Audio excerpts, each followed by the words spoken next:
Okay, so after unboxing this awesome fortification set for Necrons, it's time for a Convergence of Dominion painting guide. And it's coming right up. Necrons! Nick speaking, and welcome to this video. And if you're new to the channel and you want to learn about Necrons and more, then please subscribe and turn on all notifications so you don't miss an upload. Right, today I'm very excited to bring you a painting guide for the fantastic Convergence of Dominion Necron Fortification. What an awesome set of miniatures these are. We can use them as terrain, and they even have their own rules. More videos on the rules coming in the near future. However, today it's time to find out how to paint them. Okay, so here is our set of these very, very cool Necron Convergence of Dominion stones, and I can't wait to paint these. These look like they're going to be a lot of fun. Now there's three designs, one of course which is not that damaged, one which is half damaged, and one, well, almost completely damaged. Now this one here does have these two little pieces which go at the top on either side, half covering this little orb. That's one reason why I've left these off. I'm going to glue these after I've painted the orb, just so I can get my brush in there a bit easier. Okay, so the first thing to do is to prime them. I used a black paint and a rattle can just to prime these. I'm going to paint them in my Necron paint scheme, so it's going to be silver on the inside with green glowing effects, and then on the outside we're going to use a green colour to match my Necron terrain, but you can adapt this to your Dynasty colours quite easily. I'm going to use very basic techniques to paint these, mainly dry brushing. We're going to start off using two different dry brush sizes, a big one and a small one. These are nice soft brushes. The small one is to dry brush in the grooves, and the big one, if I can hold it, will be to dry brush the big areas. So let's get painting. Okay, so I've got my wet palette with some iron breaker in it from Games Workshop. This is going to be my first dry brush. I've got my cloth and my piece of paper here. I've covered how to dry brush in separate videos in depth. I will link you to those videos in the description below. So I'm going to start off with my big dry brush. I'm going to dry brush the big areas. So let's get some paint onto our dry brush. Very simple techniques, but when done well will look really cool. So we are literally going to gently dry brush over the middle sections which we want to have a metal finish. This will be quite quick to do, however we do have to do all of the little grooves as well, which we'll do with a small brush. Now this is just the first layer, so you don't have to completely cover this and make it look like a finished product. The next coat will do that.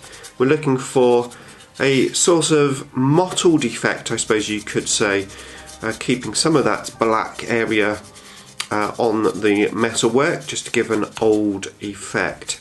So I'm going to do this all over all three stones, and I'm going to use a small brush in the groove there as well, and then I'll be back when I've done that. Okay, so that's all done and looking pretty cool, and of course I've done that on all three of them like so. Right, next we're going to do another coat over the metallic, and this time we're going to use lead voucher. So I've got that paint in my wet palette already. We're going to do exactly the same as we previously did. Going to dry brush over the top of that metalwork, and this will be the final coat. And what this will do will just bring out that metalwork. Again, doing it quite gently and just building up the colour. We still want that mottled effect so that we get sort of an aged look metal. Now of course you do have the option, rather than doing it this way, if you wanted to block in the silver and then maybe use a black wash over the top. But, well, I find this is A, easier, B, I like the look of it. I suppose C, as well, it also matches it into the rest of my army, which obviously is always useful. So I'm going to do this all over the metal work, including the small brush work in obviously the smaller areas, and then I will be back. Okay, so that's all done, looking very good, and of course I've done that on all 3 of the stones. So now we can move on to the fun bit, which in my case is going to be green, but in your case, if you're using a different dynasty, maybe Novok, you could use red. So select your colour, and we're going to actually look at the Games Workshop picture, because this is what we're going to do next. We're going to do the green sections on here, so all of the little orbs and the energy sections. So you can basically just paint whatever pieces that you want to be this colour. Obviously the little orbs, I'm going to paint this little energy thing in here, and also these little balls. They're not actually orbs, they're sort of just energy connection things. Whatever they are, I'm going to paint them green. Now, one thing to note here is before you move on to this colour is to thoroughly wash your brushes out and change the water, because the metallic paint has little flecks of metallic in, and if you don't do that washing, you'll start to get the metallic flecks in the next colour. So make sure everything is nice and clean. So I'm going to use a warp stone glow green for this. You obviously use a smaller brush. This is a size 1 brush, and I'm basically just going to go in, and this is probably going to take about 2, maybe 3 coats just to build up the colour. I'm going to use a little bit of water in the paint just to make it a little bit thinner. I'm going to go over all of the areas. As you can see, I'm just doing a rough sort of coat first, just roughly putting down where I want the colours. And then of course I'll go back over and I will complete painting the whole area and do a couple of coats of that, and then I'll be back. Okay, so that is complete. I've now finished the green. I did 3 coats on some of the bigger areas and 2 coats on some of the smaller areas, and that is all done. Of course I've done all 3 sections. The middle section here was probably the hardest one to do, had to be a bit careful there. However, it doesn't matter if you go over the edges a little bit, because we're going to do some glow effects there. Before we do that though, I'm going to get the black paint. I'm just going to touch up all of these areas which are black where I have the silver on. I don't have to be too neat with this, I just want to cover up the silver because I'm going to be painting this caliban green, and I've noticed if I paint caliban green over black with the silver areas from the dry brushing, the silver areas just don't cover very well, so I'm going to black them in first before I do the caliban green. So I'm going to quickly just do that. As I said, I'm not going to be ultra neat, I'm just going to get the worst of it up, and then we'll be back to paint the next stage. Okay, so that is all done. I've just roughly gone over all of the black areas on all 3 stones. Now, that did take me quite a long time, and that was just doing it roughly. So the next coat is going to be no doubt the hardest coat to do, and I'm going to be painting it with caliban green next. This is the base coat that I use for all of my Necron terrain, and this is what I'm going to use on these, because in my eyes this area here is part of the terrain. Now you could paint this any colour that you wish, so if you were doing Novok for example, you could paint it maybe with a red base coat. Doesn't really matter which colour you go for, the key thing is to do 2 or 3 thin coats of paint all over and just gradually build up the colour so that you get a nice even coverage. At the same time, of course, don't forget to paint these pieces here as well so that we can glue them on to the stone once we've finished. Okay, so I am now going to paint all of the black with caliban green. Okay, so that's all done, and yes, it did take me quite some time. I did it in 3 evenings, a couple of hours each evening, so about 6 hours, 2 coats done all over the green areas. The tricky bits were getting into all the gaps and obviously making sure that I didn't get it on the metal. However, it's all done. We are back to the fun stage. because we're going to do some more dry brushing. So the next stage is going to be going back with Warpstone Glow, but we're going to go over all of the green areas that we've just painted, just to highlight them, and we're going to do some glow effects. Now let me bring in this one here, because this is obviously a little bit more exposed. Now where you put your glow effects is entirely up to you. Personally, I'm going to put it on this central area and just up on this middle area at the top. I'm not going to do it on my orbs, and that's because the rest of my army doesn't have glowing orbs. So we're going to get our dry brushes. I've got a smaller one and a slightly bigger one. The bigger one for the actual green areas, and the small one is going to be for doing this area here, because of course these are, well, quite small. There's not much area, so a small brush for that. So like previously, we're going to put some paint onto our brush and we're going to wipe it off so there is hardly any paint on there. And then we're going to dry brush all of the green. I'm going to do an up and down motion on these so we get a consistent highlight. We are going to do more highlights, so this isn't the final one, so don't worry about it not looking like overly highlighted. It's just the first layer, like so. I am going to do, of course, inside the edge, but I'll do that off camera. And then up to the glowing effect. So again, we're going to put some paint on, take it off. Then we are literally going to just dry brush around this area. So we're looking to get it on the metal here as well, like so, and I'm going to go up here. As I said, personally this is just the only glowing area I'm going to do.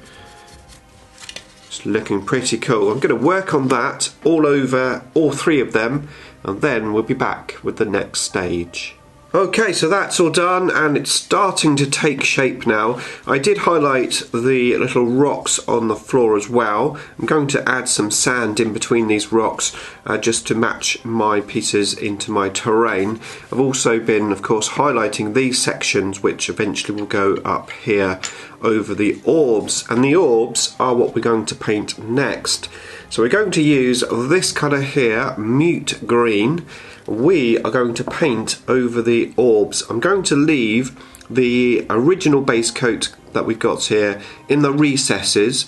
I'm going to do that in all of the orbs around here and also along this section. Now the next stage for the glow effects is of course the same colour, this mute green. However, in here it's quite a small area. Potentially I could paint the mute green in this area here on the energy sections, but it's going to be very difficult to do that here without messing things up. So I'm going to use dry brush techniques to actually put the mute green in this area. We'll do that later. First of all, we need to go to all of the orbs and paint them mute green. It's going to take around 3 coats to give me a nice even colour. Okay, so that's all of the mute green painted on all of the orbs, looking pretty cool. So all we've got left to do now is to highlight the rest of the green and also the energy effects. So it's back to dry brushing, and again I've got my slightly larger dry brush which I'm going to use for the green areas. So mute green, then we're just literally going to re-dry brush over the green just to increase the intensity of the highlights slightly. I don't go too heavy with this because of, well, how I've already painted all of my terrain, so it's a fairly light dry brush over the top. I'm going to do this all over and then I'll come to the energy effects. Okay, so that is all done, looking very cool. All we've got left to do now is finish these glow effects, and we've got 2 layers left to do. So we're going to continue dry brushing. We've got this smaller brush and we're going to use mute green once again, so putting it onto the brush, taking off the surplus paint, and then we are going to go in and dry brush over the glowing effects. Now we're going to try to leave the first dry brush that we did on the outside, so we're looking to basically do the middle area here and here as well. Now when it comes to doing these sections here, which of course we decided not to actually physically paint with this colour, we're going to again just dry brush over here. We're going to use what we call an overbrush, so a little bit more paint on the brush than you would normally have with dry brush, so that when we go over here we start to get the paint inside the grooves a little bit more. So I'm just going to build up the colours all over the areas that I want to glow, and then we'll be back for the final coat. Okay, so that is all done all over the glowing areas and it's looking pretty cool. We've got one more layer to do, however. Just show you on this one here, I also did some extra sort of dry brushing around the rocky pieces just to indicate that that's glowing. So next we are going to use this colour here, Nurgling Green. I only use this colour when I'm doing the glow effects on my Necrons. I don't actually use it on anything else. So we've got some in our wet palette. We're going to put some on our small dry brush, and we are going to dry brush the central area with this colour just to do one final little highlight just to accentuate the glow effect. I'm going to do this all over the glowing areas, and then I'm going to finish the base and we will be done. Okay, so there you go, all done, and I'm really happy with these. I had a lot of fun painting them too. Just to finish them up then, I put some sand on the base with some PVA glue, waited for it to dry, painted that black, and then dry brushed it grey. I also painted a little bit of gold on the two broken ones on the sides. There's two little studs sticking out, so I painted them gold to match the rest of my terrain. Now, as I said, you could paint these in your own personal dynasties, so just start with a dark base colour and then gradually build up with lighter colours. I really hope you found this useful. I've got some other Necron painting tutorials which I'll link you up to there for you to watch next.